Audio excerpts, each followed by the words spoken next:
is making sure that we're collaborating so that we're all better together rather than having you rely on me to make you better. Because that doesn't serve you, and it certainly doesn't serve me, because anybody else want to be completely, dependent on another human being?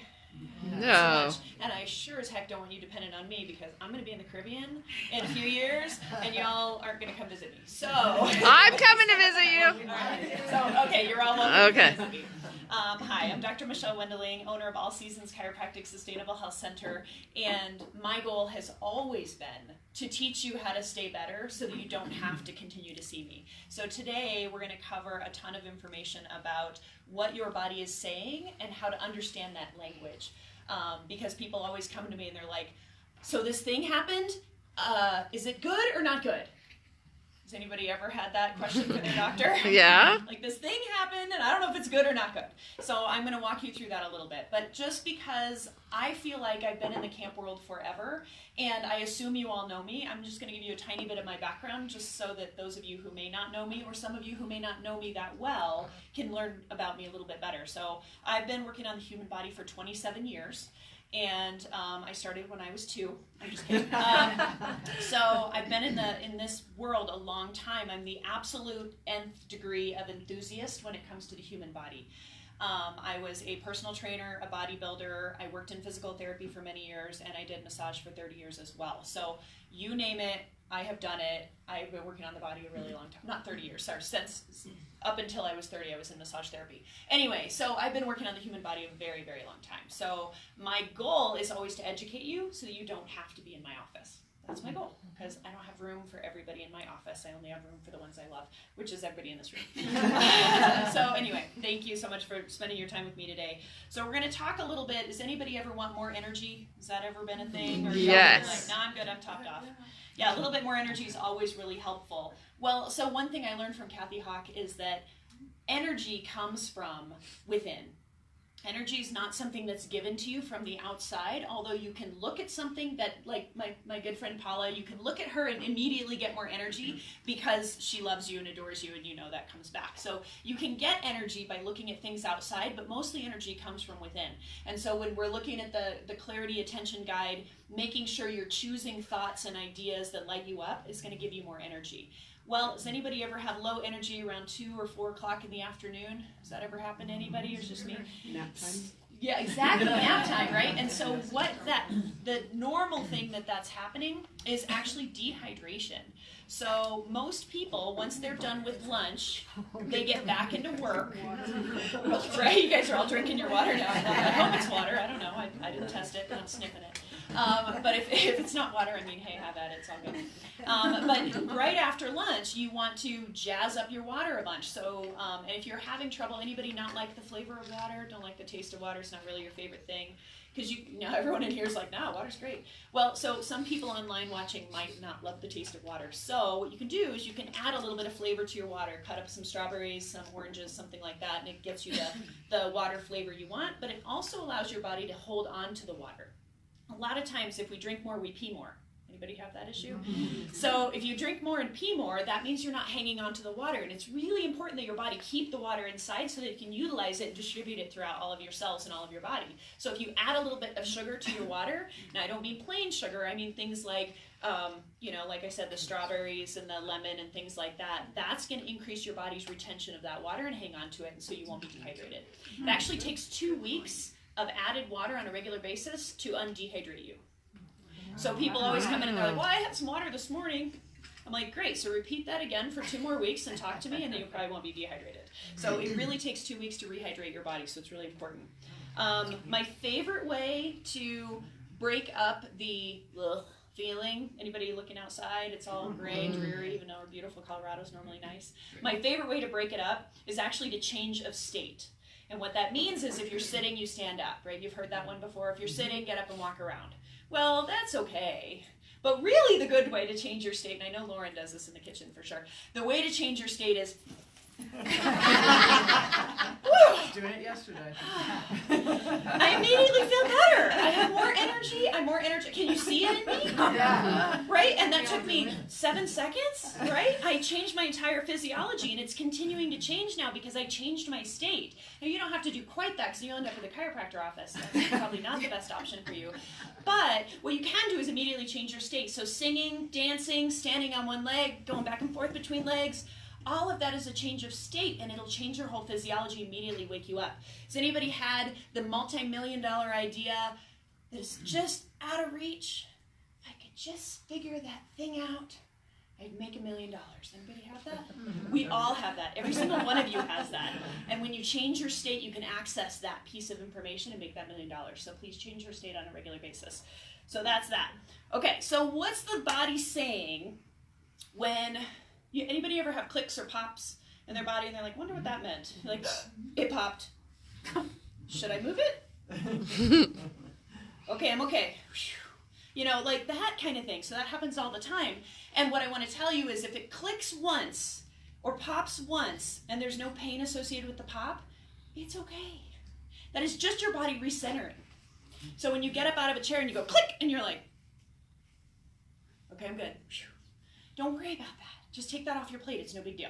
So a single pop is no big deal, okay? As long as there's no pain associated with it. Now, anybody have the thing where it's like click, click, click, or you do this click, click, click? Yeah. So those repeated pops are a sign of instability, and that is a sign of a potential problem. The clicking and popping that's happening repeatedly is something that's bouncing over a bone, so there's either a tendon or a ligament that's catching, it's going click, click, click, click. That is a sign of instability. So get with someone who's a movement expert like myself or somebody else and have them teach you how to stabilize that area so that that'll go away. Eventually that'll wear out the tendon or the joint that is clicking repeatedly. Not a cool thing, okay? So instability, women are really, really big on instability because we have a lot of estrogen in our body, we have oxytocin, we have all these chemicals in our body, these hormones in our body that allow us to be looser so that pelvis can open and baby can come out and all of that good stuff, but it also leads us to be a little bit more unstable. So isometric exercises and stuff like that are really powerful for fixing those. So don't let those things go by the wayside. Oh, it doesn't hurt, I guess it's okay. Yeah, get those things fixed because eventually they'll wear out. Just an FYI, 24 to 48 hours of soreness is normal, okay? And if you're not sore with your workouts, you're not actually effectively working out, period, end of story. There are no workouts that do not leave you sore that are effective for strength training or for toning your muscles, okay? In order for the muscle to change shape, size, tighten, any of that, you need to be sore. Now, I don't mean sore like, oh my God, I hope the toilet's there. You can't even get, the last 6 inches are free fall. I used to be a power lifter, and I will tell you, after pressing 650 pounds with your legs, you really want the toilets to be taller. That's a thing. But since I don't do that anymore, I miss it. I miss that ache and that pain. So if you're not getting that ache and pain from your exercising, you're not actually effectively exercising. The other piece of effective exercise means it has to be intentional. Anybody say, well, I walk around all day. That's exercise, right? I walk up and down the aisles. I have a lot of retail people who are like, yeah, I walk up and down the aisles all day, so I'm walking all day. That is not intentional exercise and actually does not count for releasing exercise chemicals in your body. So if you wear one of these fancy watches, if you're not exercising consistently enough, it doesn't even notice that you're exercising. It needs to be a consistency, it needs to be intentional. So I always say, if you don't have time to exercise, walk to the mailbox and back intentionally. This is my exercise. It's whopping minute and a half, but it's intentional exercise. Your brain will store that as intentional exercise, and that will get you to that next day of then having an actual workout. So if you have to skip a workout, do at least 3 to 5 minutes of intentional exercise. I'm brushing my teeth. Because Lee tells me I have to do it for at least 3 minutes. Right, that's intentional exercise. So make sure you're getting some of that in throughout your day. Anybody ever have a sharp pain that they're curious what that is? So sharp, right? You're like, yeah, every day. Well, hopefully not. We should talk. Because we should not be having those every day. So if you get a sharp pain, has anybody had one of those zingers that comes out of absolutely nowhere, zings the crap out of you, and then is gone? Mm-hmm. Right? And then it's not there for weeks and months. So what that is, that's actually the body testing a nervous circuit. Your body will say, bzz, bzz, whoosh, yeah, it worked. Just like computers do. Your brain does that. And so as long as it happens once and goes away, don't worry about it. Because then what do we do then? Create a story around it. Oh my God, I think I'm dying. I'm afraid to walk. I can't go work out today. Oh my God, I'm definitely not having sex tonight because who knows, it might happen again. Not a good thing. So leave that out of it. So take your worry out of it. If it's a zap and it's gone, you're good. Okay? If it's a zap and it happens every time you move, that again is instability. Okay? That is your body saying, don't move much further. This could be a problem. It's just a warning signal. It's your body saying, I'm nervous, so be careful, okay? So if it's zinging you, like you reach, that kind of thing, that is your body saying, nothing's happening yet, but it's coming. And if you ignore me, I only get louder. Anybody have a child? If you ignore them, they just get quiet, right? They just sit in the corner quietly. No. Yeah, not so much. So your body does the same thing. It gets louder and louder and louder and louder. Okay? So make sure if your body's zinging you on a regular basis that you listen to it and you get someone looked at. Okay? So take a peek at that. And then the last thing is when we're sick, because it's almost flu season. So when we get sick, you're about 80% better in a week or less. Okay? That's standard, normal, healthy immune system. Now, why is it 80% better, not 100% better? What is it that changes at 80% better? We go back to work. We go back to our lives. We pile all that crap back on our plate, right? And so that last 20% takes 3 to 4 to 5 weeks even to get better because we put crap back on our plate. So I'm going to encourage you to take a little extra time when you get sick to actually finish getting better. Don't get to that point where, okay, I can survive. Get to the point where you're past survival into healthy again and then go back to work.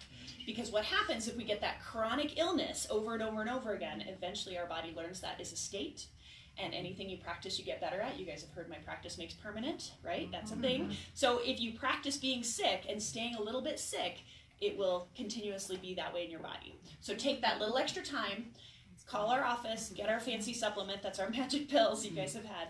The magic pills that will get you better out of any cold state, out of any tired state. Get those. Get adjusted, because actually chiropractors were licensed in the first place to fix the flu. Who knew? So when you get adjusted, it increases your immune system and immediately makes you healthier. So get adjusted, get those supplements, which are magic, and then stay home and actually take some day off and actually do some self-care. All right? Thank you so much for listening.